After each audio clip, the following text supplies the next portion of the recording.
Welcome to Torchbearers by College Esports News. My name is Kenneth Christina, and on this show, we talk with those carrying the flame of college esports in programs across the continent to learn from their expertise in a particular segment of our vast ecosystem. In this episode, I sat down with Luis Gomez, currently a social media manager for Game Plan Media, a marketing agency. Luis and I were each student leaders running some of the largest college esports clubs around the time of the pandemic.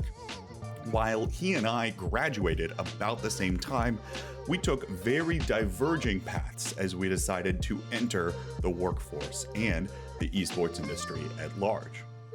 Our conversation started by talking about what it was like to be a student leader running the club at the University of Central Florida, and how best to grow that grassroots presence, and eventually evolved into how Luis was able to take some of that experience and translate it into his first few jobs coming out of his collegiate experience.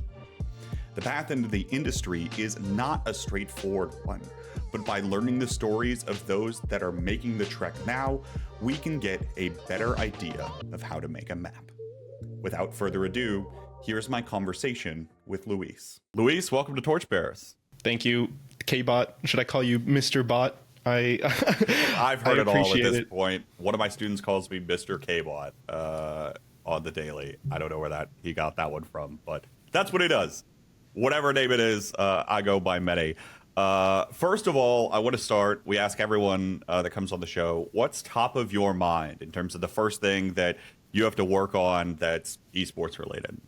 For me, at this exact moment, for those that don't know, I'm a social media manager with an agency called Game Plan Media, and the main client that I'm working with right now is the Madden Championship Series. That's EA's official competitive Madden circuit.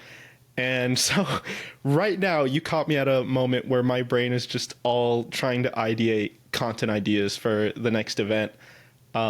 This is our third event so far this season, and just trying to continue to push the envelope and not be repetitive, right? Because if anyone's ever had to learn a new game or something, let's say you you're super into Valorant or Overwatch or something like that, and then someone's like, hey, could you help us out with, Counter-Strike, Call of Duty, Rocket League, whatever it is. It's easy at first to borrow a lot of your previous ideas because they were done for a different game or a different brand, right? And then eventually you get to a point where you're like, all right, I've reduced, reused, recycled, saved the planet as much as I possibly could. And now it's time to innovate and come up with something fresh, something new. So that's kind of where I am right now. And thankfully we have a great team of people. But it's, you can only draw inspiration from yourself or others so much. And right. You do definitely have to come up with a bunch of new ideas. So that's what we're in the middle of. I haven't really hit a roadblock or anything, thankfully, because we have a really creative team. But there has been quite a bit of what about, oh wait, we already did that. Just because it's been a few months since the last one. So that's what's exactly on my mind right now. Just trying to think of new creative content ideas that have not been done or borrowed before. Is that the point where almost anything you see sets off that little oh wait, could this be something? Whether that's online or even a marketing ad or something, you just walking past a billboard and it spawns an idea. I imagine that's where your brain's at right now. I do that a lot, whether it's just, it can be as simple as you see something funny on Twitter or X, the everything app, whatever you may call it, and you bookmark it just to reference later. Or me personally, and I know a lot of people also have their own personal Discord servers where I don't want to just spam our teams Discord or Slack with every dumb idea I have. So I have my own personal space where I just everything that gives me a chuckle or I think it's really informative or well done, I just toss in that Discord, and then later I go through and I'm all right, what is still a good idea to me 24 hours later? And then I take that, or maybe I see something on the street and I'm like, oh, this could be funny. Like for CRL a few years ago, I made a few memes just taking like things in the airport. Like I'd take pictures of them and then like edit them to be like CRL related. So yeah, I mean, anything can be an idea if you think it's funny. And in my case, if the brand who you're working with, it applies and works with their image or whatever like legal boundaries they are okay with. Right.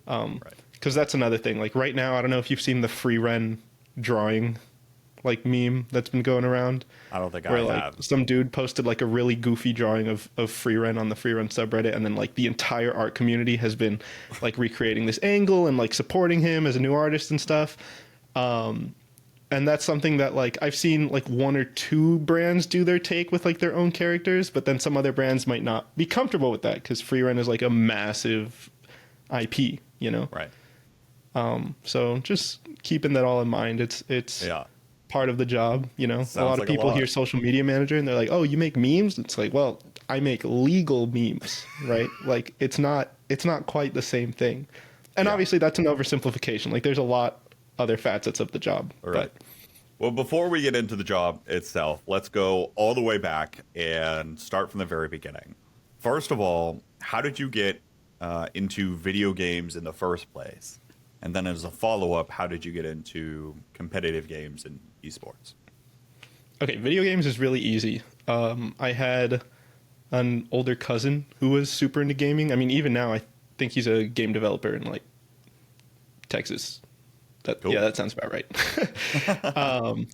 And I think I don't remember exactly because, you know, I was little. I don't remember anything from that point in time. But I think he helped convince my parents to get like my little brother and I a GameCube. And so I started playing like Mario Kart Double Dash. Actually, I don't know if you, it's a little low, but like I have my GameCube like on these shelves. Yeah. So I started playing like Mario Kart Double Dash and pretty much all the Mario games you can think of, like Super Mario Strikers, Smash Bros. Melee, that kind of thing.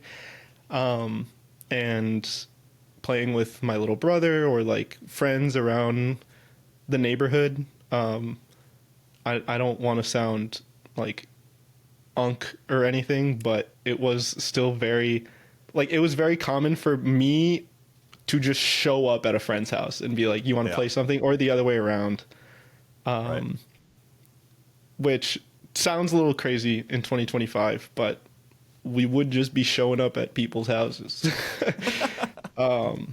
So it was super fun to play that kind of stuff. And then that was just kickstarted, and then I bounced around consoles.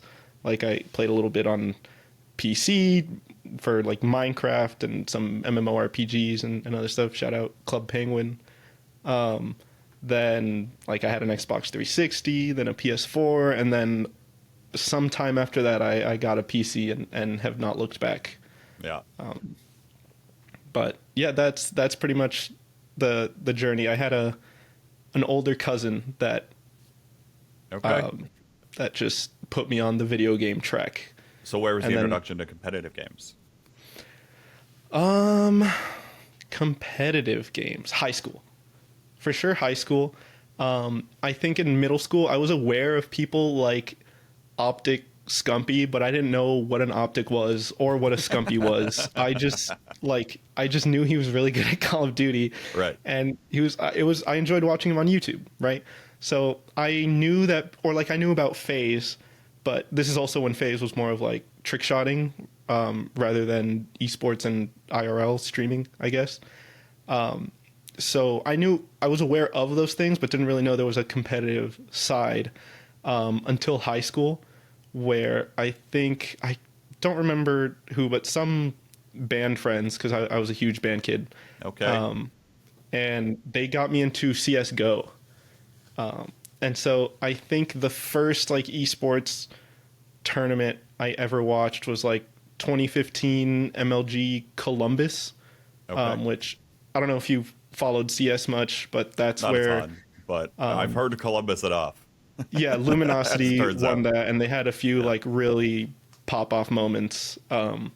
So that And then I learned that they were like playing for money, right? Not just for fun. And I was like, oh my goodness. And then I played CSGO for a long time because I was like, I want to be like that. I put a few hundred hours in, never got out of silver. And then after that, Rocket League came out. And so this is like late 2015. And I thought it was really cool because, I mean, I'm Hispanic. My family, I was raised on soccer. Right. So I saw, and I played a lot of FIFA and stuff on the side, or not on the side, but it was one of my main games in like middle school and early high school. And so I saw Rocket League and I was like, yo, this has a ball and a goal. Looks like soccer. And the biggest draw to me, like I told you, I spent so much time on CSGO and Call of Duty and Halo and a few other shooters that I had in my rotation, and just like never really felt like I was good at the game. But I was like, and my excuse, it's cope, but my excuse was always like, oh, and well, CS, the original one, came out like when I was like 0 years old. Like, that's not fair. They have a 20-year advantage, which is total cope, right? Because you can join a game and get good at any time. But that was my logic. And so I saw Rocket League and I was like, oh my gosh, a new game. Like, no one has an advantage here. Like, this is completely new. I did not know at the time that there was a prequel, Supersonic Acrobatic Rocket Powered Battle Cars. Right. Or SARP. SARP. But I started playing Rocket League, and eventually, when I committed to going to UCF, I ran into some dude with like a UCF tag online. And I was like, hey, I'm going there. And then they kind of scooped me in, and they were like, hey, we need a third in like 2 months for this tournament. And I was like, tournament? This was when like the champ 3, the like CRL is champ 3 memes was like, if anything, generous. So that kind of pulled me into the collegiate space, which I think is what really fast tracked me to where I am right now. So you were decent at Rocket League is what I'm hearing? So compared to like the average person that like picks it up on their PlayStation or whatever, I'm cracked, right? Okay. Like even right now, I'm like GC2. I peaked GC3. Oh. But compared to the average competitive player, especially now, I should just put down the controller. It's not even like there is no shot I would do anything short of embarrass myself if I tried to play in like a CRL or RLCS tournament today. But at that point, it was enough to get a few like when they had like CCA opens and stuff. Me and like the UCF B team that I was on, it was enough to get like a few like top 48s, maybe squeak into like a top 32 kind of thing. Yeah. So not like completely terrible, but phased out pretty quickly as more and more talent came into. Right. So I was just good enough to be an early adopter. Sometimes it's all it takes, right? You got your foot in the door over there then at UCF. Yeah. But eventually you end up doing a lot more with the club. Walk us through how that kind of continued growing for you and how you started doing like more branding and social media parts, and eventually wound up being the person elected by your peers to lead. Yeah, for sure. That so Esports at UCF is the name of the organization still to date, like the still student-run official sport club over at the University of Central Florida, which is in Orlando, in case anyone is not familiar. But before that actually existed as like an organization on paper, Esports at UCF was just like a group of sweaty gamers, not derogatory because I wanted to join. And they were just a group of sweaty gamers that were mostly met through like a bigger, more general, casual gaming club at the school. And so when I told you that I ran into that guy in ranked with like a UCF tag that was like, hey, want to play with us? He brought me into that group, that sweaty gamer group. And I at first was, I was familiar with at least pro esports a bit more at the time. And this is a couple years after like RLCS had begun, because RLCS started in 2016. And so I was familiar with like how an esports org should kind of function. I'd see G2 and whatever posting about their teams on Twitter and that kind of thing. So I was like, oh, someone should post about us. And when I say us, it was a more selfish us. It was not about our whole group. I was like, someone should post about what me and my friends are doing. Yep. Because we're great. We're right. The goats. Yeah. So I asked around if like that was something we could do, and it turns out there was already like an Esports at UCF Twitter account that had been dormant for like a few years, and it was just sitting there with like a few hundred followers.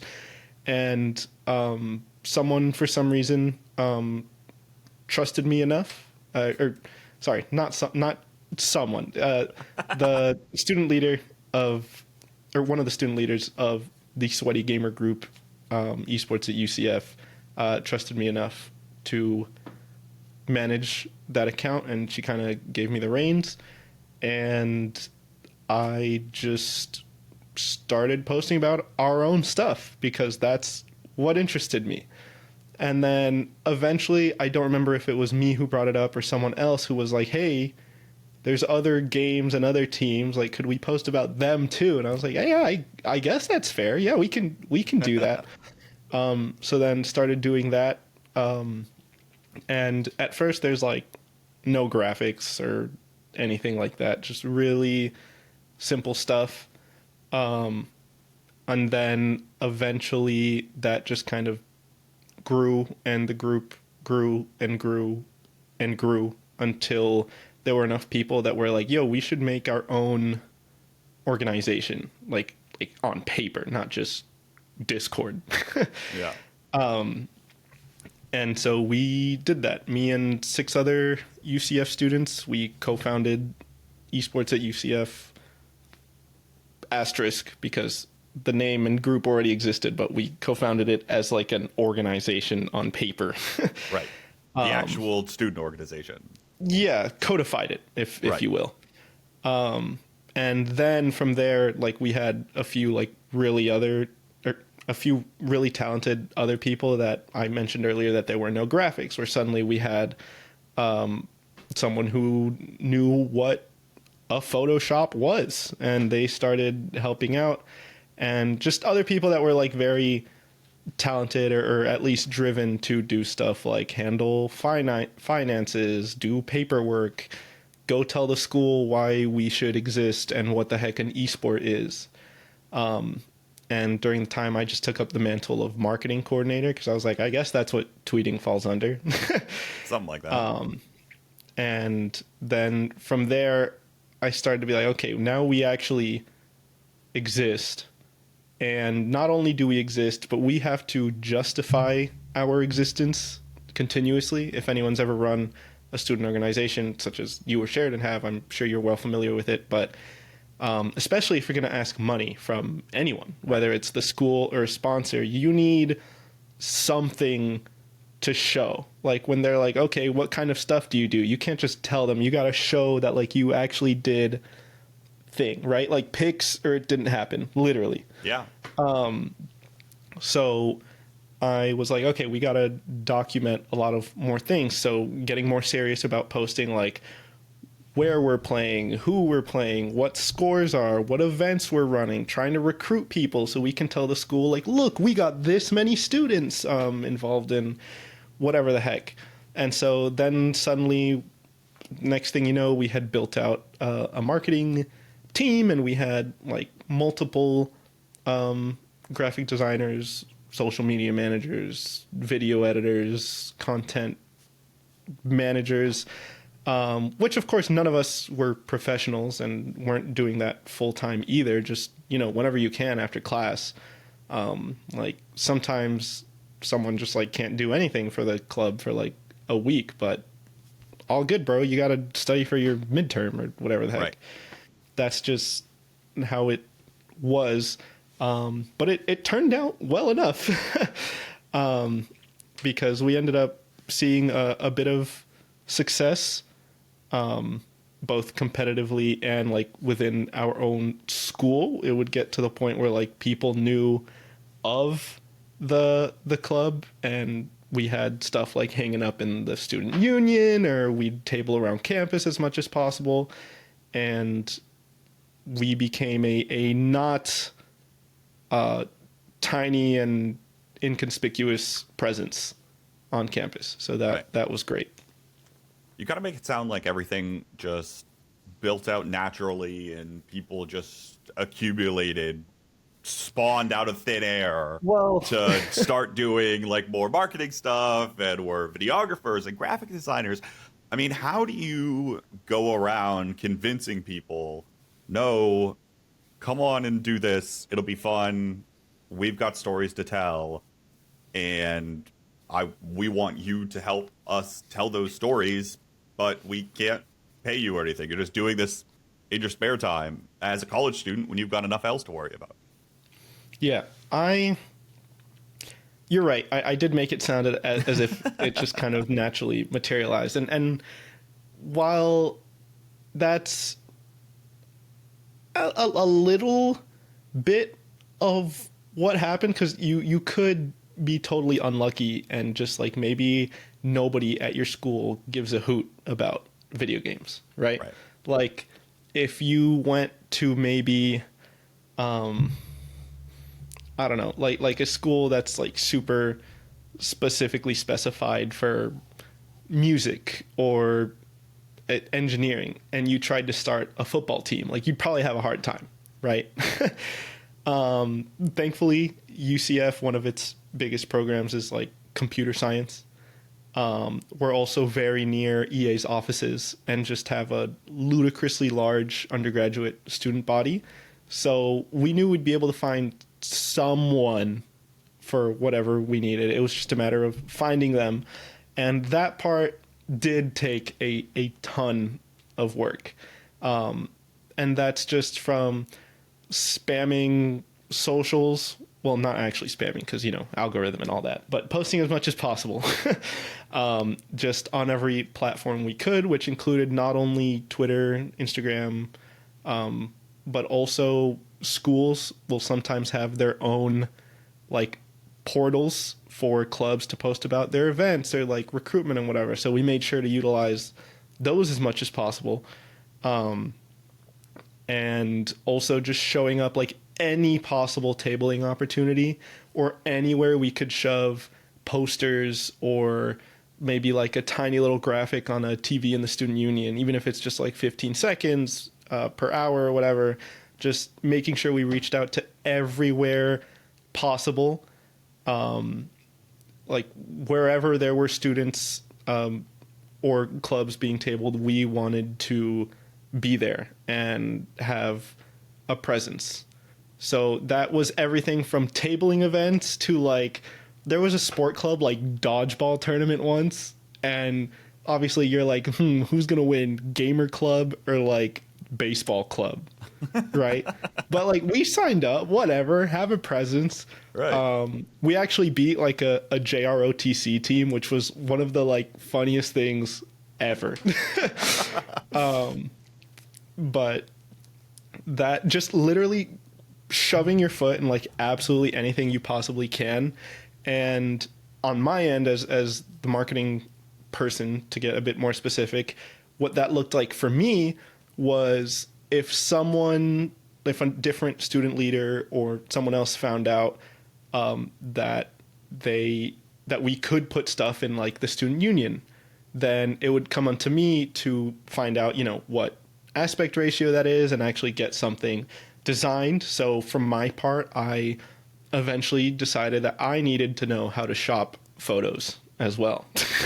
Yeah. So I watched a lot of just YouTube tutorials, online tutorials, asking the other student leader who did know more about Photoshop just for like tips and tricks, how to do stuff, until I developed both the skills and an eye to make like basic stuff. Again, I wouldn't hire me as a graphic designer for like $1 billion corporation, but for this, it did the trick.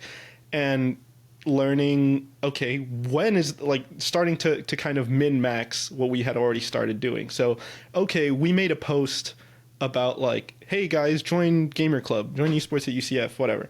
And so then the next step was, ooh, this would look better with a graphic. So we learn how to make graphics. The next step is like, are there times where we could post stuff that would make them do better? For anyone that doesn't know, the answer is yes. Yeah, right. So then going into and just using the internet, or if you have any classes related to like social media at your university, like signing up for those would also be great, or like basic design stuff. But learning to do whatever that it was that we had started doing as good as possible. So if someone started managing a team, then they would look up like, oh, what are some conflict resolution strategies, right? Or look up things like this thing you're recording right now, like Torchbearers.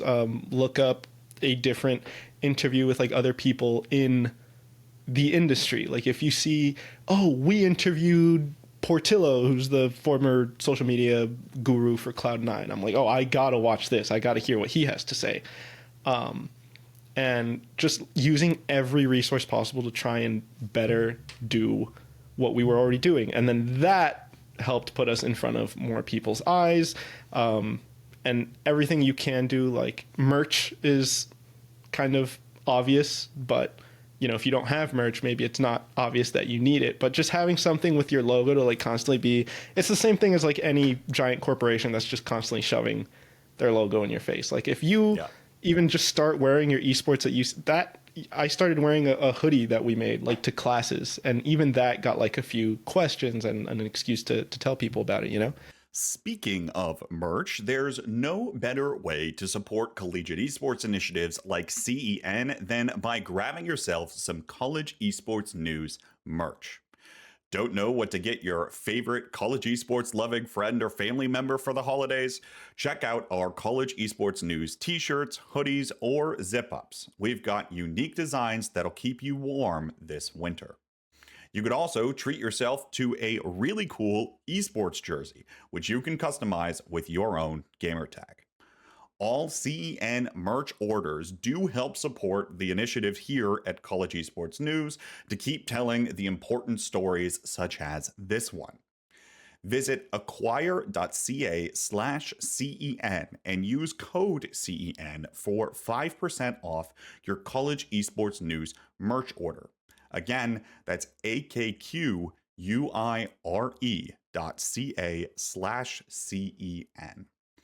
Now, back to my conversation with Luis. Yeah, what you're saying, you know, it didn't, like, people didn't just spawn out of nowhere. We looked at like other industry examples and we did whatever we could to find ways to better ourselves in what we were already doing. In my case, that was learning how to make designs look good, or how to make words and messages easier to understand. You know, use simpler words, use emojis that are colors that will pop out on whatever platform your posting's theme is, right? Like Twitter, most people use either light mode. I know, disgusting, but statistically, a lot of people use light mode, or the like pitch black mode. So finding an emoji that, like, trying to avoid black or white emoji, stuff like that. It sounds like really minute, but when you start combining all these things, it helps you put together things that draw the eye and are easy to understand and don't sound like they were written by someone who went to bed at like 4 a.m., right? Or an AI algorithm, but that's another topic for another day. Right. I know that wasn't a problem then, but nowadays it is. But yes. So I guess the other thing that's, you know, maybe worth emphasizing and underscoring is that there is never any guide for any. There is not like a how to brand your collegiate esports organization 101. No. And in some respects, it also, that is a function of the fact that it is different from institution to institution and club to club, right? And figuring out what's going to work best is only going to be possible by learning the skills that you need to be able to find more creative avenues of capturing the attention of more people and capture the attention of more you did, not only, of course, at your own college, but across Twitter. I think you couldn't throw a stone without hitting a UCF tweet back when you and I were both in college being student leaders. But I want to ask you directly, if there were one or two things that you would say you were most proud of during your time at UCF, what would those be? Most proud of, I think number one has to be the community that we were able to build. I think obviously it started with the organization not existing officially. Right. It was a group of maybe like 20 to 40 people. I know that's a big range, but I don't remember exactly. And it's impossible to pin down because there wasn't a roster written down anywhere. Exactly. It was just whoever was in the server that had the specific role. Yeah. And towards the tail end of my time at UCF, our Discord, which was mostly made up of UCF students, was around 2,500 people, and our roster, which, since we were technically a sport club, our roster was only people like directly contributing to the club, like whether you're a player, a manager, or part of the marketing team, or whatever. It did not include like more casual people who would like show up to events and participate and stuff. But even that roster still reached like a few hundred. So definitely proud of that. And not only because, you know, big number get bigger, but also just some of the connections that I saw born through that organization made me really proud. I mean, I'm currently roommates with two also former officers of esports at UCF. We met through Rocket League first, and then we all became officers once the club existed. Yeah.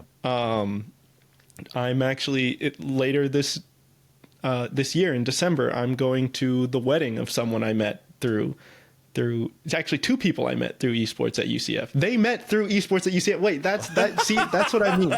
Like, I'm going to a wedding of two people that met through our organization. Yeah. In December. Which is awesome. And they're not the only couple that I know of who met through that organization. And so that kind of, I'm not saying like the whole point of the club was to be like a dating sim. Like, that's not my point. I'm saying that like I've seen so many people meet their friends, roommates, significant others, person who later became their job reference or something like that through the program. And that made me really proud and happy. And recently I actually the current officers invited like all former officers out for a dinner, you know, the classic esports awesome. Korean barbecue. Yeah, right.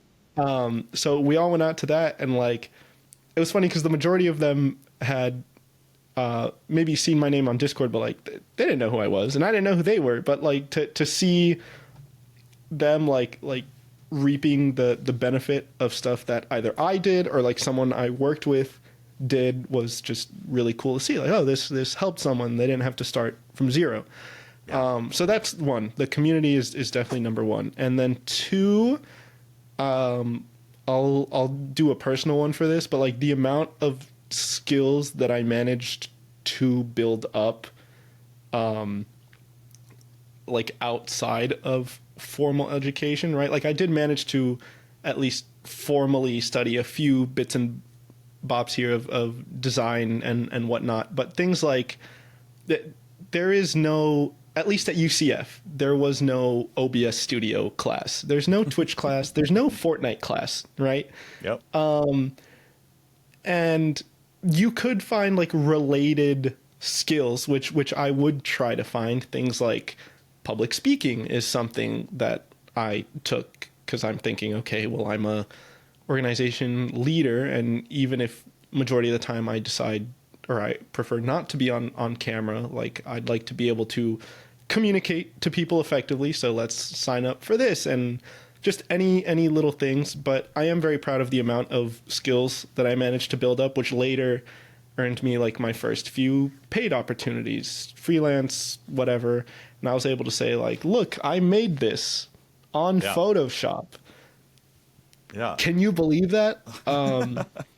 But that I think those would be two, the community and then the skills I managed to build up along with my fellow students.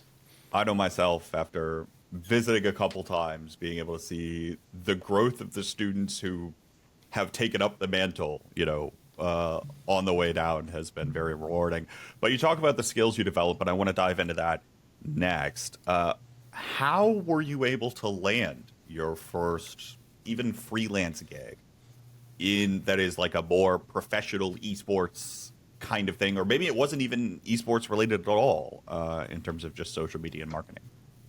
It was esports related. And so, like you referenced like 10 or 15 minutes ago, you were like, you could not throw a stone without hitting a UCF tweet. Right. Thankfully, you're right. And I'm very proud that you were right, because my first opportunity was actually with CCA, with the College Carball Association, who, for anyone unfamiliar, they operated starting in like 2017. They operated like all collegiate Rocket League, like capitalized, like BCRL, right. Was operated by CCA, solely by CCA for the longest time. And they reached out to me.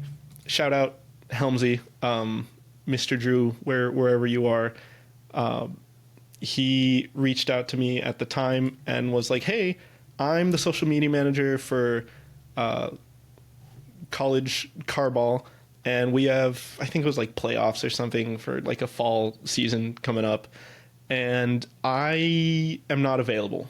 I don't remember why. I'm sure it was some legitimate reason. And he's like, I've seen, like, you are the manager for UCF, right? I've seen your stuff, and it doesn't make me cringe. So like, would you mind helping us out? I'm greatly paraphrasing. This is not at all word for word. Right. It's just my, slightly comedic retelling of the story. And I was like, oh my gosh, CCA, like, dude, yes, I love CCA. Yeah, I'll help out. And so I did. I met the CCA team, who then was Helmsy, Exotic, Bumney, Mateo, like these names that anyone in Collegiate Rocket League is probably fairly familiar with, especially around like 2017 to 2022, maybe. Yeah. But I got introduced to them and had an absolute blast just posting things from the CCA account for that event. And then afterwards, they asked me for my invoice details. And I was like, what? What's an invoice? Like, what do you mean? Yeah, right. And they're like, yeah, where do we send your payment? I'm like, payment? I just thought I said yes because I thought it sounded fun. Right. And it was fun. And it turns out that I could get paid. And this was like late 2020. And that was I know you asked earlier about like some pivotal moments. That was one of the pivotal moments where I'm like, wait, this could be a job. Yeah. Because at the time I was studying like IT and was not enjoying it, to say the least. So that was one of the biggest pivotal moments for me, when I found out that this opportunity I accepted just for funsies turned out to be paid. And then I became a more regular part of the CCA team. So you start doing that. You're probably introduced to a handful of other freelance roles. Eventually, you have to move on from your collegiate club, right? Our time at any college ends up running thin. I guess the first question I have before continuing on the trail of where your career starts taking off is, as you're beginning to pass that torch onto the next generation of student leaders, how did you try your best to set them up for success in some of your final months there? So this is a really important topic for student leaders everywhere, because one of the biggest issues with student organizations is that a lot of time a student organization is just like a legitimized friend group. Yeah. Like 90% of the time. Right. Like a group of pals will start a club at whatever university for their special, like whatever their thing is, right? Like maybe it is esports, or maybe it's like plushie collecting club, or like cactus like raising club, or something. Or anime, or Oh, yes, or any of the whatever other it is.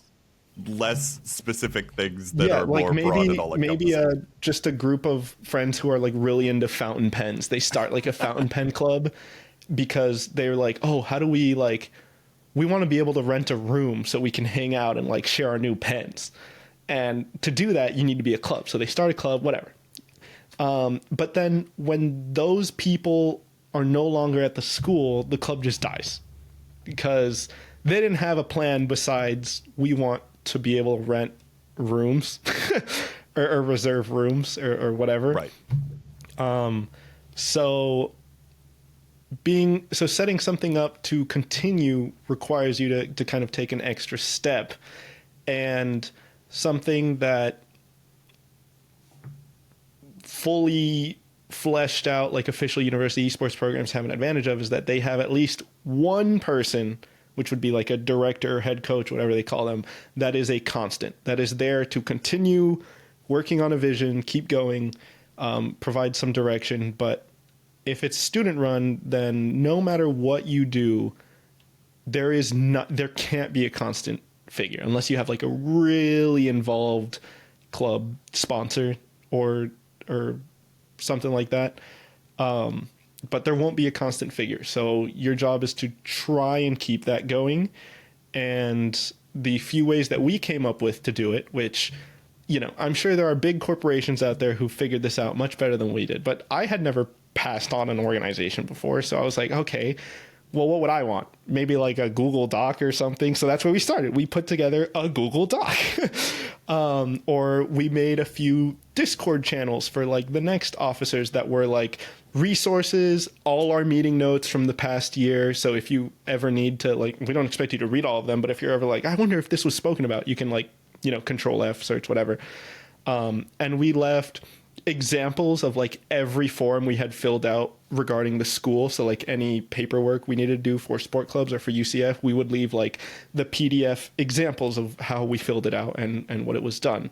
And we left as much stuff written down as possible, and then also made a channel for alumni officers, so that they could just tag us in there if they had any questions, which, you know, that's a whole thing. As much as you tell someone, like, if I just met you and I was like, oh, hey, K-Bot, oh, you're trying to do something that I've already done? Hey, man, if you need any help, reach out to me. We're cool. All right, see you later, right?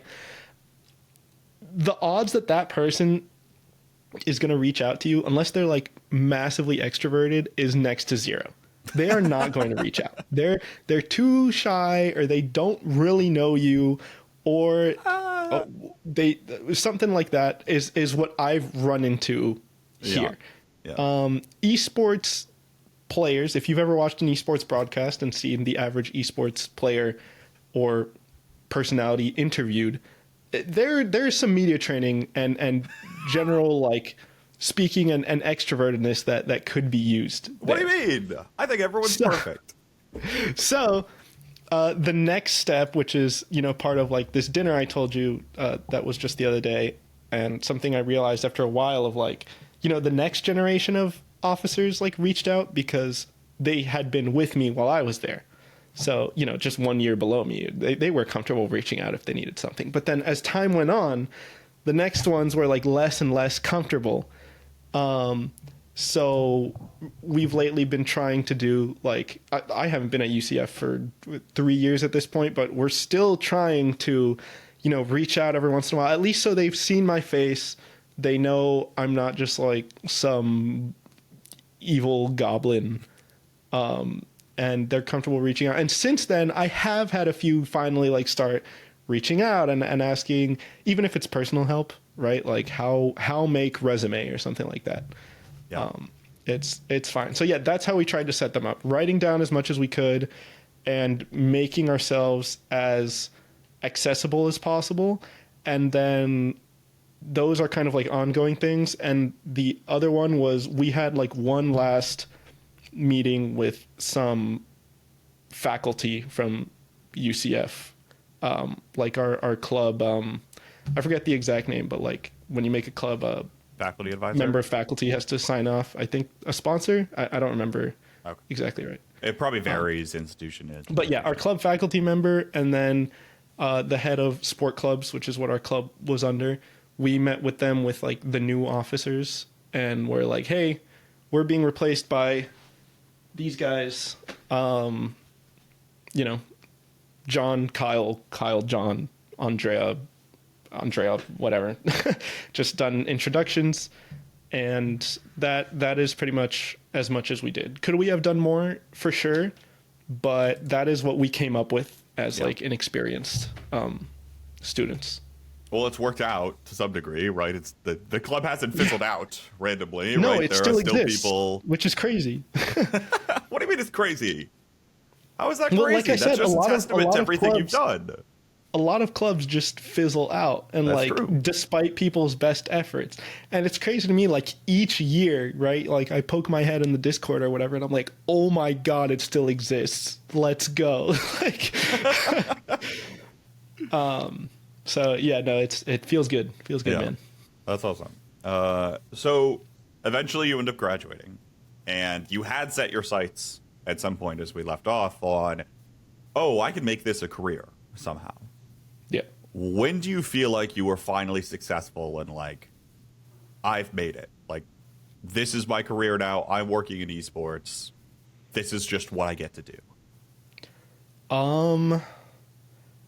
I've had a few moments that make me feel various degrees of that feeling. Yeah. And I don't know if I'd still say I've totally made it.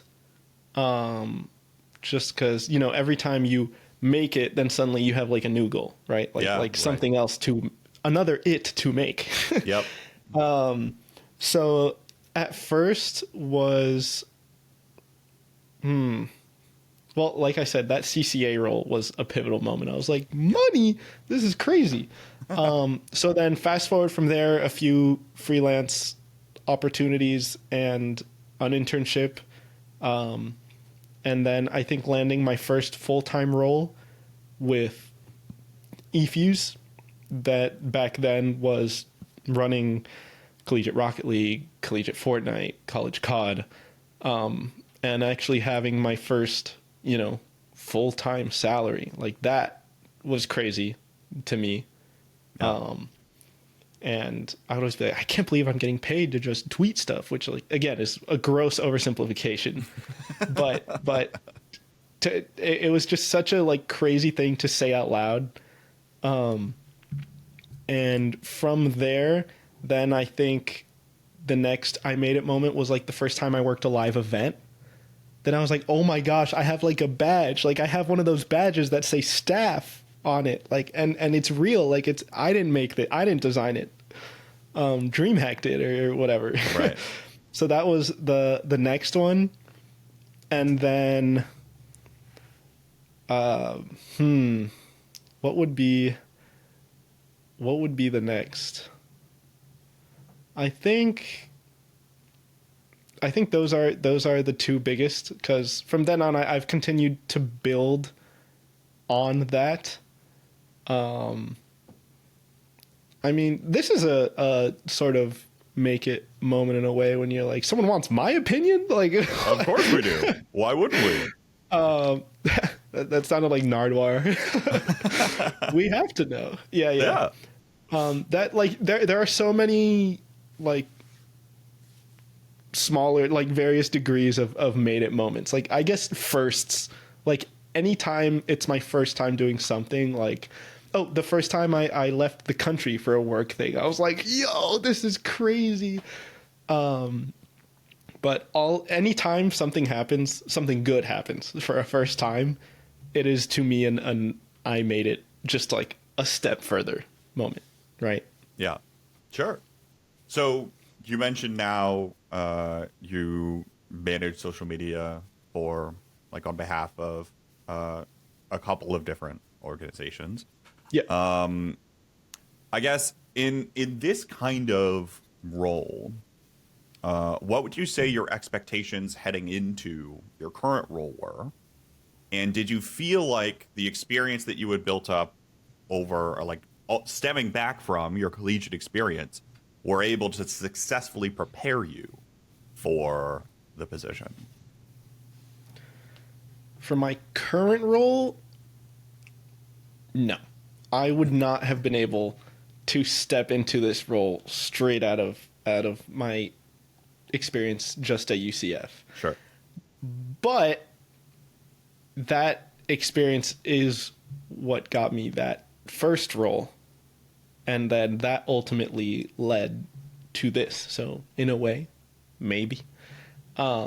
There were other things that I picked up on at UCF that actually did help prepare me for my current role. Like, I'm currently working with Madden.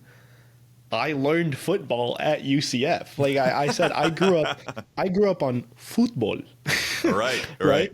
I learned football at Yeah. the University of Central Florida. And so that was a huge thing when like they asked me, do you know football, was like one of the questions for this role. I was like, I do know football. Like,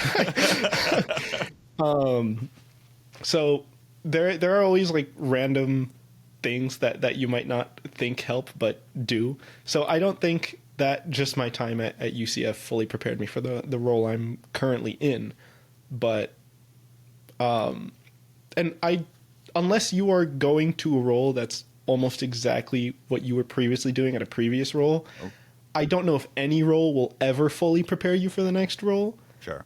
But, you know, just developing, I guess, a moldable template for your new boss or superior or whatever, to, you know, as long as you are already strong at, let's say, writing, and you know what like different tones of voice and stuff sound like, then it's much easier for someone to just tell you like, hey, we're looking for a sharper, wittier tone, or like a more serious, information-driven tone, and you can immediately like switch between those.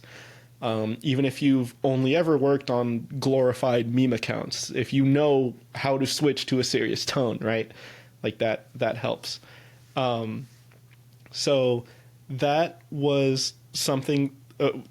Some of the things that I've learned for this role are like just Madden in general, like the game. I've completely, I just dived head first. It was the only video game I played for like months, just grinding everything, doing all my daily challenges, watching YouTube, just like getting myself into that headspace, and that helped a ton. It's, you know, even if you have like a different favorite game or something else you enjoy doing besides what a new role is requiring, like, as long as you have like a good foundation and you make it very clear that you are not only willing to, but you will like become what the role seeks, I think you're set. So in a way, you could say you're fully prepared by having a strong foundation. But there's always something, like, again, unless you're jumping to like the exact same role, Right. there's always, you're never going to be 100%. So I guess 2 follow-up questions. I'll start with the first one here. If, like, how would students go about trying to build that foundation? Like, what are the things they need to be looking out for in today's world that either are identical to, you know, the 4 years ago, right, that you were learning everything, or what things have changed in that time since? So changed in that time is definitely collegiate esports has actually gotten a bit, I don't want to say smaller, but maybe more consolidated is a better word, right? The days where a like student run program could on a competitive, like literally like gameplay level, compete with like these full scholarship programs, apart from like a few lightning in a bottle moments here and there where there's just a bunch of talented people at one school at the same time, it's just they're gone. Those days are just gone. But that does not mean that that program cannot be successful, right? Actually, at our school, we were trying so hard to like win things until eventually the school was like, we don't care if you win things. We just want to know like how many students you get involved and how well you represent the brand being the institution, right? The school. Right. So, and to us, that took us a moment to be like, esports doesn't care about winning things. But it's true. And it's how you have some orgs that like, maybe they don't have a lot of competitive success, but just everyone loves them because they have content or they just have built like a good brand of some good personalities. This is many years ago now at this point, but there was one, I want to say it was like League Worlds or maybe a different, maybe like an MSI or something where like TSM didn't even make it and like the crowd was chanting like TSM, right? Like you don't need competitive success to have success. And I am speaking mostly from a student run organization perspective. Obviously, if you are a like scholarship program and you're the head coach, AKA you were hired to win, if you don't win, then that's a different situation.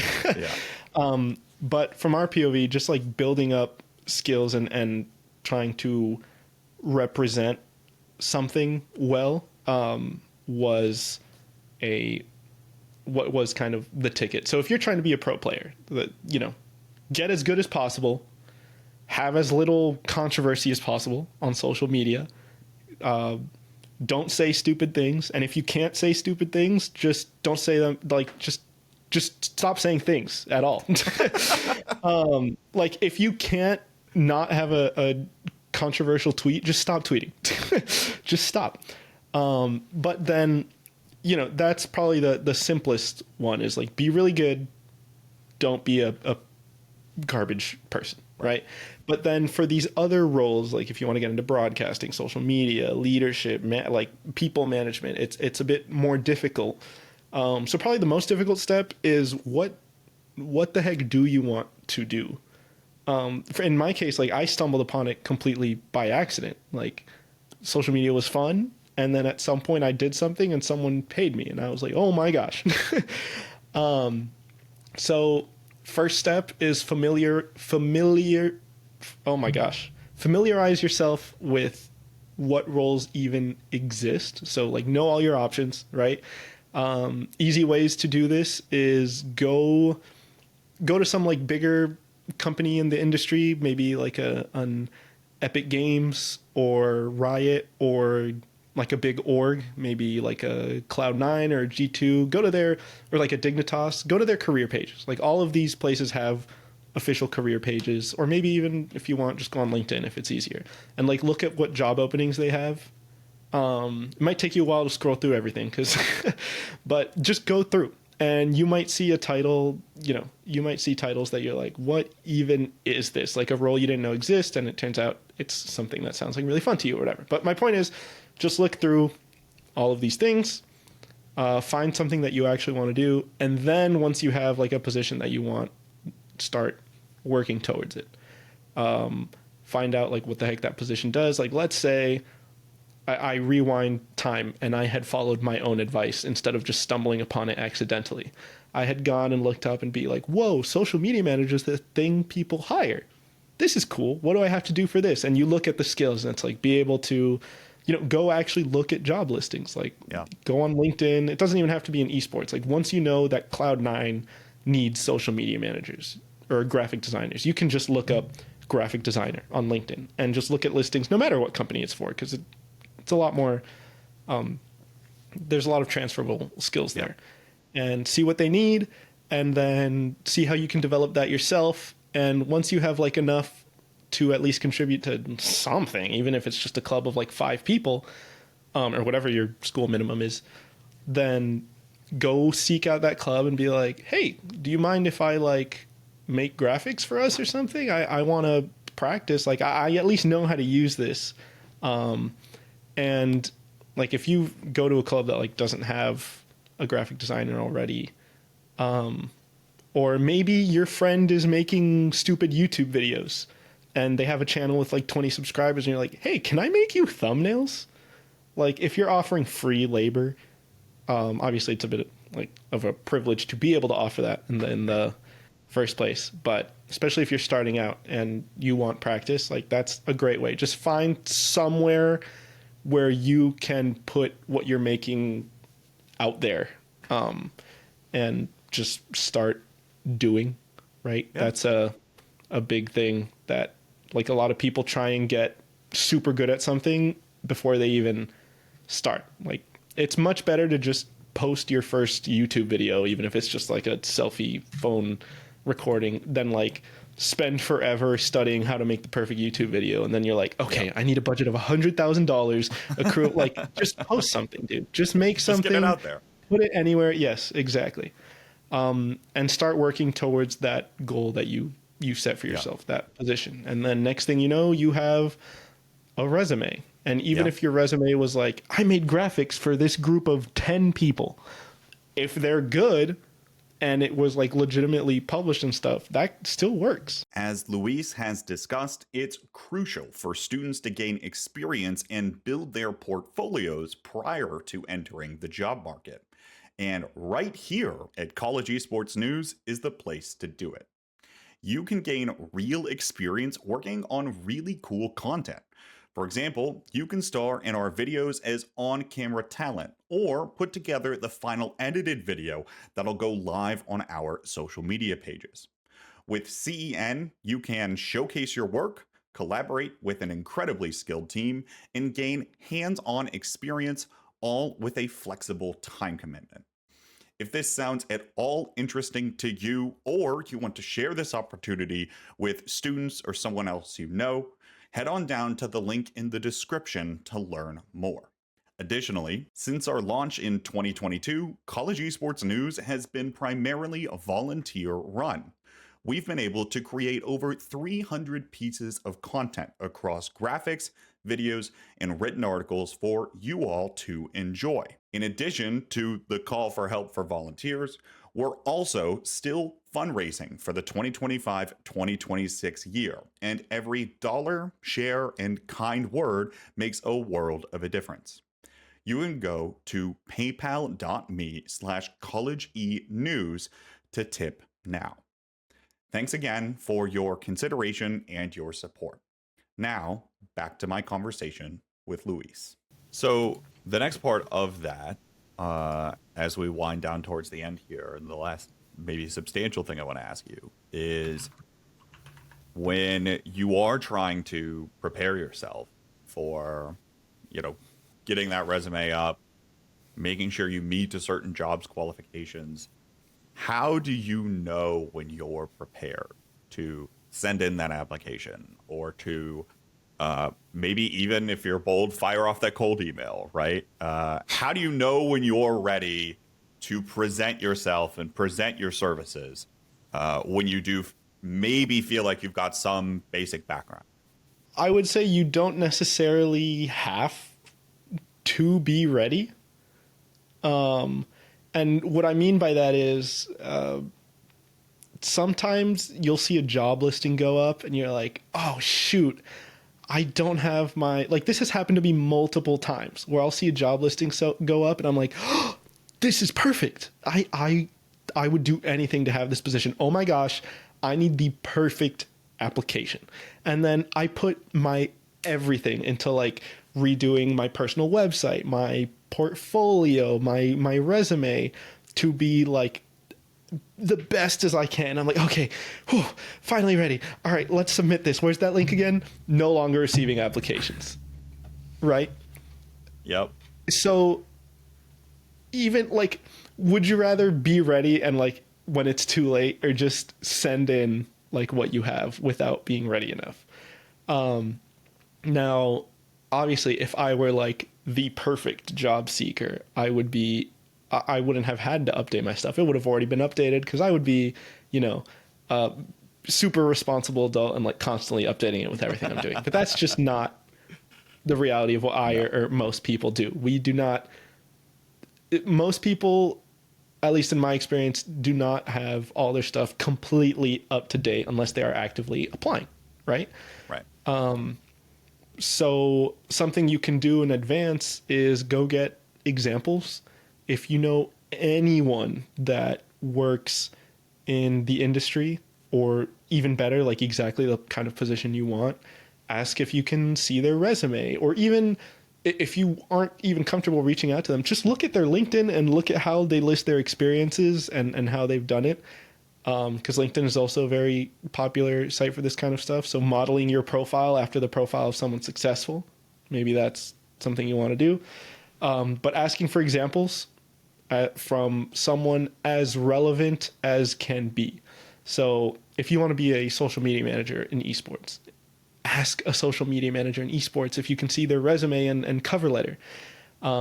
If you don't know one, ask anyone else in esports or anyone else who's a social media manager, even if it's for like a restaurant or something. Just get examples, work on it, and throw it in whatever application you can. Yeah. Because sometimes they'll, like, even if your resume isn't completely up to what they wanted, maybe you have something else that they hadn't listed but they do want.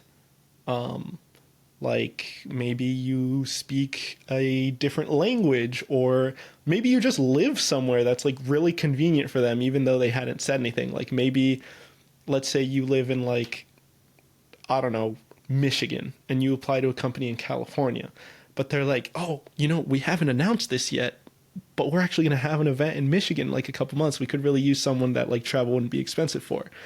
Like, you never know. So just be as ready as you can. But when it's time to like toss in your resume, do not try and perfect it. You could completely miss your window.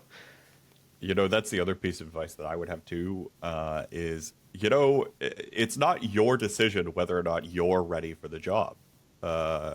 It's the people who you're trying to get hired by. It's their decision on whether or not you're ready for the job. So presenting yourself in the best way possible is good, but you got to shoot your shot, right? And don't talk yourself out of it. Luis, it's been great talking with you. First of all, what's next for you? What do you think? Where do you view your career path going from here? So right now I'm extremely happy with Game Plan, not only because, I'm able to pay my rent, but also just because everyone here is freaking awesome and super helpful. Like I've learned a ton from some of the other people here that I work with. So I'm very happy right now, just like doing my part and also learning as much as I can from these like absolute goats. Then apart from that, I've also been doing some things on the side, like player management or even some writing for Blast. Obviously I have my full-time focus, but player management will come up like a few times a year, or like a few articles here and there per month. Yeah. So those are all things that I just enjoy. It's a little extra income. So right now, immediately next to me is my mind is completely focused on our next Madden Championship Series event, which is the Zero Chill Challenge on December 10th. Twitch.tv/EA Madden NFL. But that's what my mind is completely on. And then further in the future. Like I said, I work for an agency, so maybe trying out with like different clients, or Yeah. if we pick up a new client and they're like, wow, guys, we just picked up like a Spanish speaking Rocket League player. Do we have anyone that could work with them? And I'd be like, guys, you're not going to believe this. Right.